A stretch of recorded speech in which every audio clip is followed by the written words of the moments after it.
The Philippine Coast Guard and the Bureau of Fisheries and Aquatic Resources have successfully conducted their maritime patrol in Bajo de Masinloc. Philippine Coast Guard for the West Philippine Sea spokesperson Jay Tariela reported that BRP Teresa Magbanwa and BRP Cabra distributed food packs and groceries to Filipino fishermen in the shoal. He also noted that 2 Chinese Coast Guard vessels, 2 Chinese maritime militia vessels, and a People's Liberation Army Navy vessel were spotted inside the shoal. These Chinese vessels did not harass our ships this time. May sumpong silang kabaitan na. Pero concerning yun, PLA vessel inside the shoal. Oo, kaya tayo nga, umiiwas tayo na magpadala ng Navy vessels natin because parang that's an extreme show of aggression, di ba? Pero sila may... Pinapasalita mo ako, maubusan ako. Yan, sila. But sana naman, through and through, mangyari yung ganitong setup na, okay, sige, you're contesting the waters, we're contesting it na it's ours.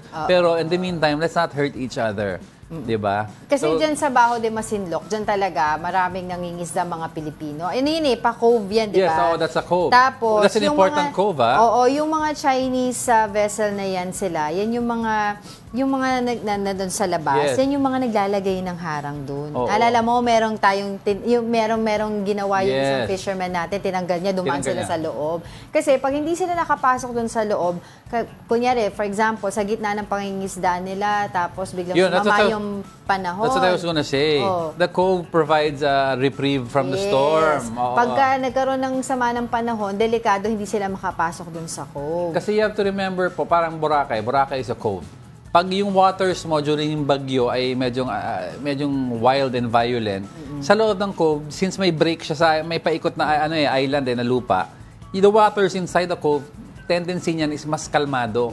So yung mga fishermen that are in danger outside, ang ginagawa ng Chinese fishermen, they're preventing our fishermen from going inside pag masama yung waters. That is delikado sa buhay ng mga fishermen natin. At saka when they fish there, yung mga Filipino fishermen natin, hindi lang isang araw, 2 araw yan. It takes weeks for them. Siguro at the least 2 weeks. 2 weeks That's sila. Why yung mga PCG natin pupunta dyan, nagmaritime patrol, nagbibigay din sila ng mga ayuda, mga grocery items, pangkain, para makasurvive yung mga or fuel din, di ba? Doon sa mga fishermen natin dyan sa Bajo de Masinloc. Well, thank you Lord naman na this time around hindi man tayo ginulo. Although may radio challenge, at least successful pa rin yung pagbibigay nila ng dyan. Siguro Christmas party, yung mga Chinese Coast Guard tsaka Navy personnel. Kaya, challenge mo na. Hindi, kain na. Pasko naman, ceasefire muna.